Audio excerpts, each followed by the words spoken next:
From the pivotal year of 1941 onward, the Soviet Union began a strategic initiative that would see the Eastern Front flooded with sniper-trained troops on an unprecedented scale.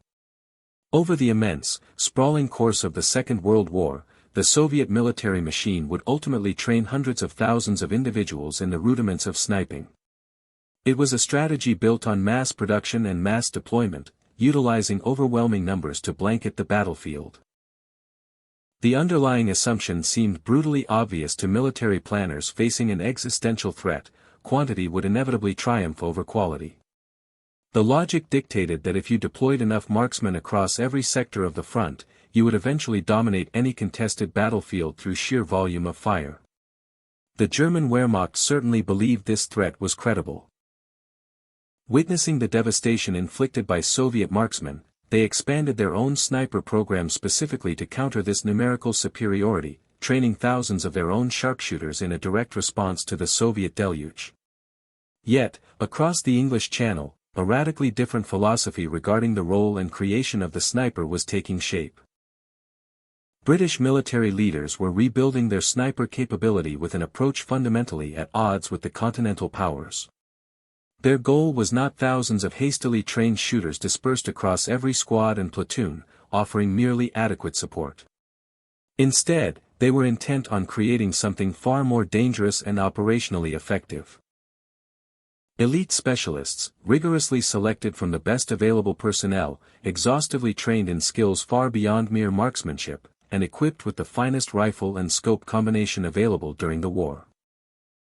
What British doctrine understood, and what their Axis enemies would learn the hard way in theaters from North Africa to Normandy, was that in the terrified intimacy of sniper warfare, one perfectly trained hunter could achieve tactical results that 100 average marksmen could not. This narrative explores how British sniper superiority was meticulously built not on mass, but on an uncompromising commitment to quality, professionalism, and individual excellence. It is the story of how specific British training methods, carefully selected equipment, and a unique tactical doctrine created marksmen so preternaturally effective that statistical analysis suggests they were up to 16,000 times more lethal per shot fired than regular infantry. Furthermore, it examines how this philosophy of excellence over numbers would come to define Western sniper doctrine for the next 80 years. The true foundation of British sniper superiority during the Second World War was not laid in the 1940s, but rather in the mud and blood of the trenches during the First World War. By 1915, on the Western Front, British soldiers were dying daily in alarming numbers to skilled German snipers. The Germans had established complete dominance in this arena early in the conflict. They had systematically selected men with civilian hunting experience, equipped them with high-quality sporting optics fitted to military rifles, and trained them in the deadly arts of trench stalking. British forces, by contrast, had almost nothing comparable to offer in return. High-ranking officers often dismissed sniping as ungentlemanly warfare, a distasteful business best ignored. Consequently, regular soldiers had absolutely no training in counter-sniper work, and men continued to die from shots they never saw coming, fired by invisible enemies. This dire situation changed dramatically with the arrival of a famed big-game hunter named Hesketh-Prichard. Arriving at the front and witnessing the slaughter, he realized that the only way to combat a skilled hunter was with a better skilled hunter. Hesketh-Prichard single-handedly revolutionized the British approach. In August 1916, he founded the first Army School of Sniping, Observation, and Scouting at Lingham in northern France. This was not designed as a quick course to teach basic marksmanship to infantrymen. It was comprehensive, specialist training aimed at creating true professionals capable of independent operation in the most hostile environment imaginable. His curriculum was rigorous and pioneering. It covered the science of zeroing and grouping rifles for pinpoint accuracy, field firing at realistic and unknown ranges, and precise methods for judging distance, which was critical for first-round hits. He taught advanced camouflage and concealment techniques that went far beyond simple garnish, emphasizing the understanding of light and shadow. Students learned snap shooting at fleeting targets and the art of fieldcraft and stalking to approach an enemy position undetected. He pioneered systematic observation techniques using high-power spotting scopes and developed the doctrine of snipers working in pairs, with one man spotting and managing data while the other shot. Perhaps most importantly for survival, he created complex dummy head systems to draw enemy fire and reveal opposing sniper positions. The results of his efforts were extraordinary and immediate. By the end of 1916, his school was producing highly qualified snipers at 3 times the rate of any other Allied training facility. More importantly, these men were saving lives by neutralizing the German threat. Conservative estimates suggest Hesketh-Prichard's program saved at least 3,500 Allied lives through effective counter-sniper operations alone. He established a foundational doctrine that would define British sniping for generations. Quality must always precede quantity. Thorough training is superior to hasty deployment, and professional excellence is more lethal than mass production. His seminal book, Sniping in France, published in 1920, became the foundational text for this new science of warfare. British snipers would carry these hard-won lessons directly into the Second World War. However, in the years following the War to End All Wars, these vital lessons were nearly lost entirely to institutional apathy. Between 1918 and 1939, British military authorities made a catastrophic assumption regarding the future of combat. As Lieutenant Colonel N.A.D. Armstrong noted bitterly in 1942, there appeared to be a distinct tendency amongst Army musketry experts during the interwar period to scorn the concept of the sniper. They held the deeply flawed belief that sniping was solely a phenomenon of static trench warfare and would be unlikely to occur again in a modern, mobile conflict. Consequently, Britain largely abandoned systematic sniper training. The deep reservoir of expertise built so carefully by Hesketh-Prichard was allowed to decay and evaporate. When war inevitably returned in 1939, British forces found themselves woefully unprepared for the sniper threat. Then came the disaster and miracle of Dunkirk between May 26 and June 4, 1940.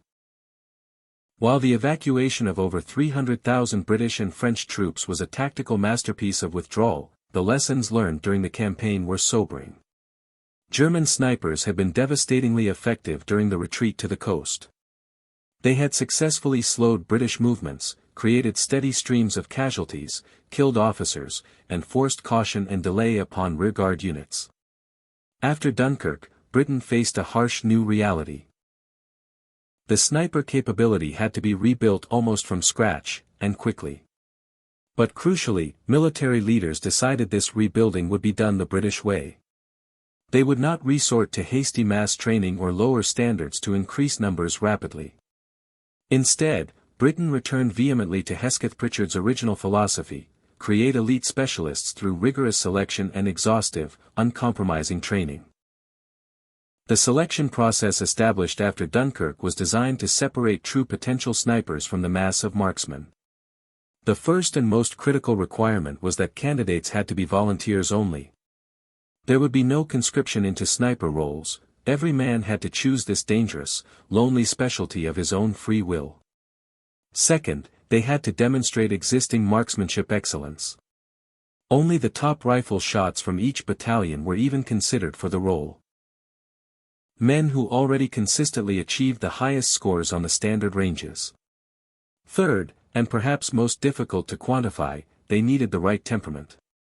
This meant possessing immense patience, unquestionable mental stability under duress, the ability to remain absolutely motionless for hours on end, and the psychological capacity to work alone or in a small pair in the terrifying expanse of no man's land. These psychological factors were deemed just as important, if not more so, than raw shooting skill. Fourth, preference was given to those with inherent fieldcraft ability. Countrymen, gamekeepers, deer stalkers, and poachers, men who already understood how to move through terrain without disturbing the natural environment and who could read the land instinctively, were highly sought after. Finally, peak physical fitness was non-negotiable. Snipers had to be able to crawl on their bellies for hours, lie in contorted and uncomfortable positions in freezing cold or searing heat, and then extract rapidly over rough terrain when compromised. The role demanded nothing less than peak physical condition. This brutal selection process weeded out perhaps 95% of the initial volunteers. Only the truly exceptional proceeded to the actual training, and the training they received was extraordinary in its depth and scope. British sniper schools operated at several key locations throughout the war, including the legendary Bisley Camp in Surrey, the School of Musketry at Hythe in Kent, and the Infantry Battle School at Brecon in Wales. The Royal Marines established their own formidable training ground at Pembrey in South Wales beginning in 1942. These courses typically lasted between 2 to 4 weeks, which was a significant investment of time during a total war. To put this in perspective, one should compare this to Soviet training methods, where snipers often received abbreviated basic instruction lasting only days before being attached to veterans for on-the-job learning at the front. The consequences of the Soviet approach were stark. At Stalingrad, Soviet novice snipers had an average life expectancy of merely 2 weeks. British training, by contrast, left absolutely nothing to chance. Week 1 of the British course focused intensely on rifle mastery. This went far beyond simply firing accurately on a range. It was about understanding the weapon intimately. Students learned to zero their rifles precisely to their individual eye and shooting style. They practiced grouping shots at 100 yards until they could consistently place 7 rounds into a small 5-inch circle. Once mastered, they moved to 200 yards, then 400 yards, where they had to place 6 of 7 shots into a 10-inch circle. Finally, they pushed out to 600 and 800 yards, testing the effective limits of their equipment. They learned the physics of shooting, how to calculate wind drift accurately, how temperature affects change trajectory, how atmospheric pressure changes altered the point of impact, and how to estimate range using multiple overlapping methods to ensure a first-round hit. But technical marksmanship was only the beginning of their education. Week 2 covered observation, the skill that veteran snipers knew often mattered more than shooting. Students learned systematic scanning patterns to search terrain without missing details. They were taught how to use 7-power binoculars effectively and how to operate the powerful Scout Regiment telescope for long-range spotting. They practiced identifying targets at extreme distances, distinguishing enemy uniforms from civilian clothes at 600 yards, reading small insignia to determine enemy unit identity, and gathering the kind of detailed intelligence that commanders desperately needed. Most critically, they learned patience. The ability to watch a position for hours without losing focus, waiting for a single fleeting target, and resisting the temptation to fire at marginal opportunities that would only reveal their position prematurely. Week 3 introduced Fieldcraft, the art of becoming invisible. Students learned camouflage construction, which was not just wearing modeled clothing. They were taught to create elaborate ghillie suits from Hessian burlap and natural materials that broke up the human outline completely. They studied how light and shadow revealed or concealed positions in different environments. They practiced hide construction, selecting positions that offered natural concealment, preparing firing loops that offered multiple fields of fire before extraction, and creating routes in and out that left absolutely no trace of human passage. The stalking exercises pushed students to their absolute psychological and physical limits. Instructors, often veterans of Hesketh-Prichard's World War I school, would position themselves with binoculars overlooking a stretch of open ground. Students had to crawl hundreds of yards, get within effective shooting range, and take a blank shot at the instructor without ever being spotted. If the instructor saw any movement, any unnatural twitch of grass, the student failed instantly. Many failed repeatedly before mastering the art. The exercises continued relentlessly until students could move across supposedly open ground while remaining completely invisible to observers who knew they were coming. Week 4 covered counter-sniper work, the most dangerous specialty of all. Students studied enemy sniper tactics, likely position selections, and common mistakes that revealed positions, such as muzzle flash or scope glint. They learned to triangulate shots from the crack and thump of the enemy rifle. They practiced patience in counter-sniper duels, waiting hours or even days for an enemy sniper to make a single mistake, one moment of carelessness, one slight movement. And they learned the bitter mathematics of their trade. Even if you spot the enemy sniper first, if you miss your first shot, you will almost certainly die. Counter-sniper engagements were unforgiving, they were first-shot kills or fatal failures. Only after completing this exhaustive, draining training regimen did students return to their battalions as qualified snipers. But even then, the learning continued in the field. The organizational structure in which these highly trained men operated further differentiated the British approach from their Soviet allies or German enemies. British sniper organizations were centered on battalion-level sniper sections. These sections typically consisted of 8 men. 1 sergeant in command, 1 corporal, 2 lance corporals, and 4 privates. While these men were drawn from the battalion's 4 rifle companies, they operated as a centralized battalion asset under the direct command of the intelligence officer. This structure gave battalion commanders immense flexibility to deploy their snipers exactly where they were most needed on the battlefield, rather than having them dispersed ineffectively across companies. By 1943, the standard allocation was generally 2 snipers per rifle company, but they still trained together and often operated together, creating a concentration of expertise rather than isolated individuals. This organizational approach contrasted sharply with Soviet doctrine, which embedded snipers at the squad and platoon level throughout their entire army, resulting in hundreds of thousands of men carrying sniper rifles but often lacking specialized direction. The British approach meant fewer snipers overall, but far greater expertise and coordinated impact per individual. The equipment provided to these specialists matched the philosophy of quality and reliability. The Lee Enfield No. 4 MKI-T was perhaps the finest, most robust sniper rifle of the Second World War. Its excellence stemmed not from innovative features or unproven advanced technology, but from meticulous construction and proven reliability under fire. The rifle began its life as a standard No. 4 MKI infantry rifle. At the factory, new rifles were tested for exceptional accuracy.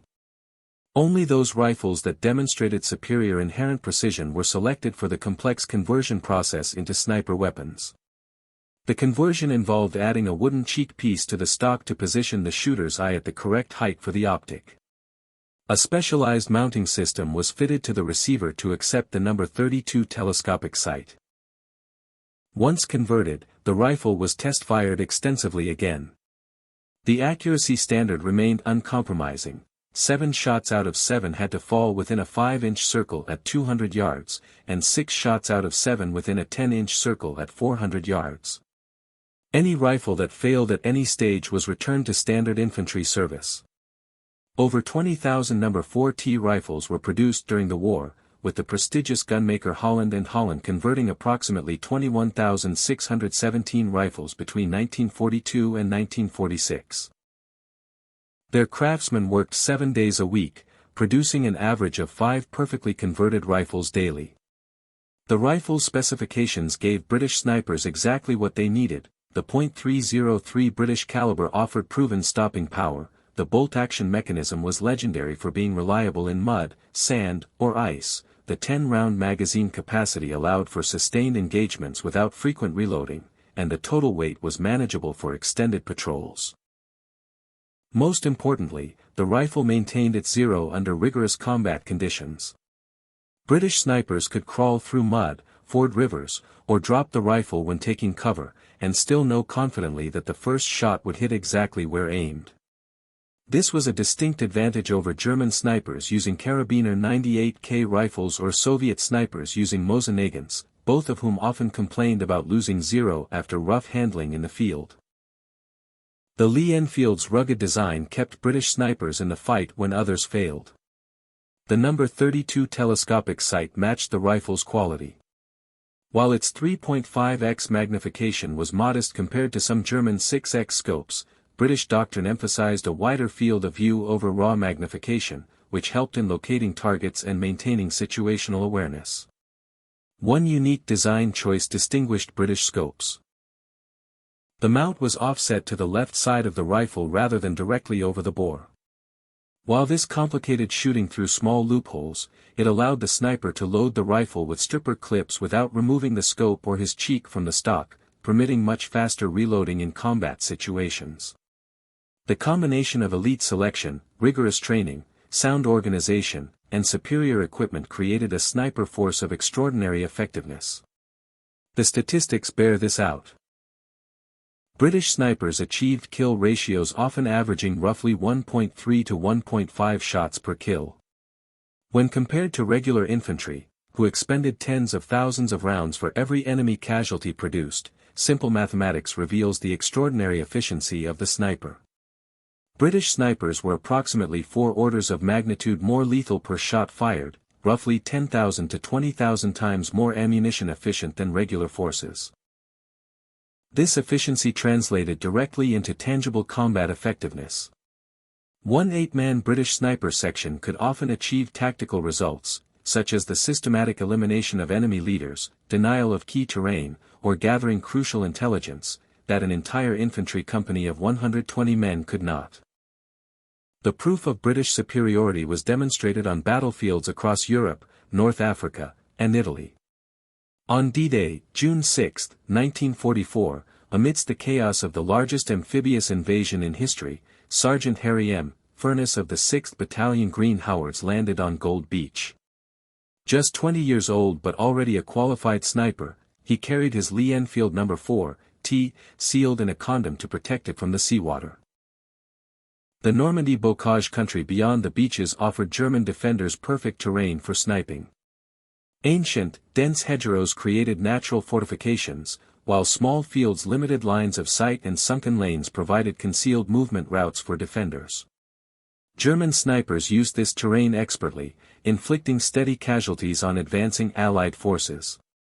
But British snipers like Furness had trained in similar country in England and understood how to read the hedgerows. Furness demonstrated the British approach in a single, textbook engagement.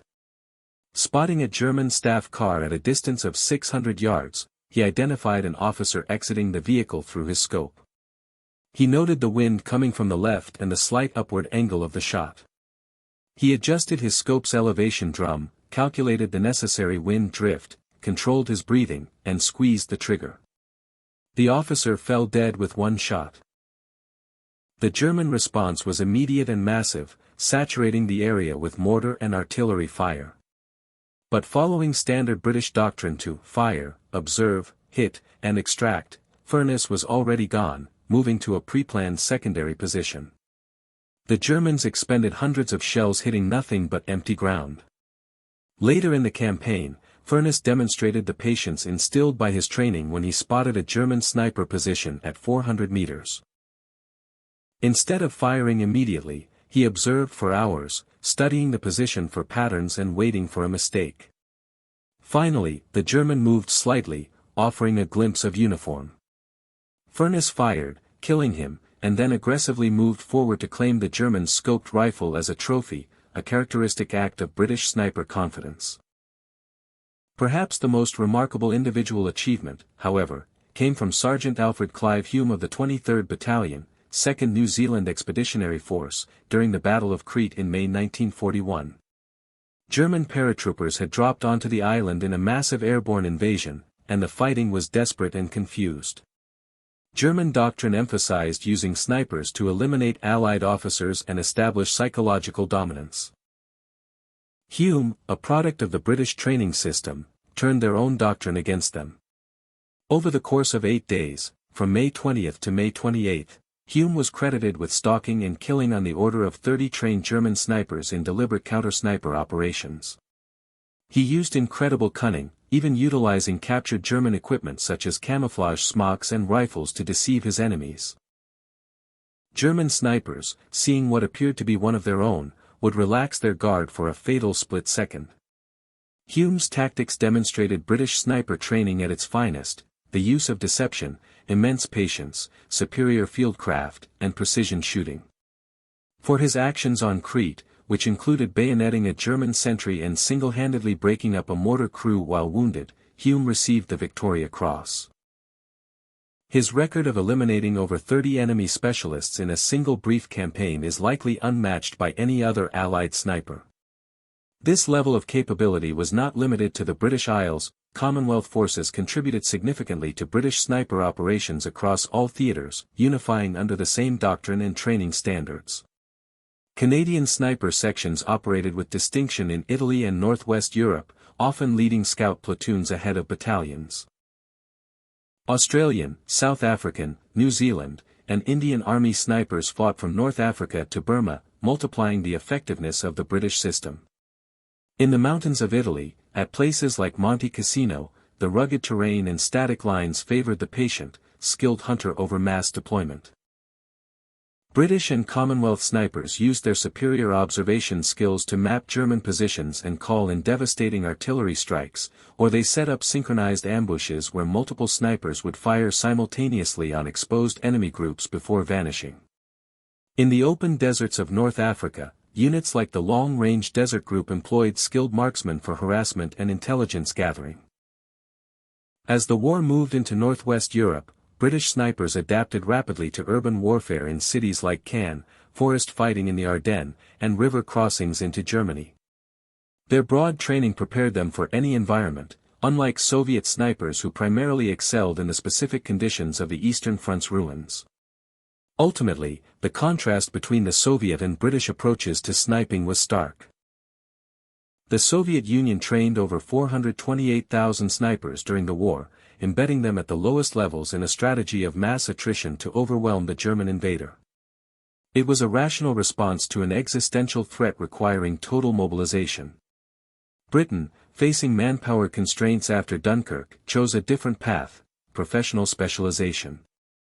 They trained only a few thousand snipers, but invested heavily in making them the best possible individual marksmen and fieldcraft experts. While Soviet numerical superiority was strategically decisive on the vast Eastern Front, comparison of training quality, equipment reliability, and doctrinal sophistication suggests that the British sniper was, individual for individual, the superior fighting man. A British sniper with his number 4T rifle and months of rigorous training was a more lethal asset than a hastily trained Soviet conscript with brief instruction. The legacy of this approach is undeniable. After the war, Western military forces, including the United States Marine Corps, adopted the British model of professional sniper schools, rigorous selection, and specialist equipment, rather than the Soviet model of mass deployment.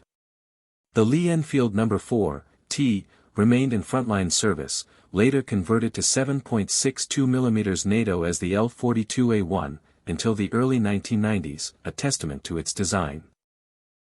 Modern British sniper training at Brecon still follows the fundamental principles established by Hesketh-Prichard in 1916.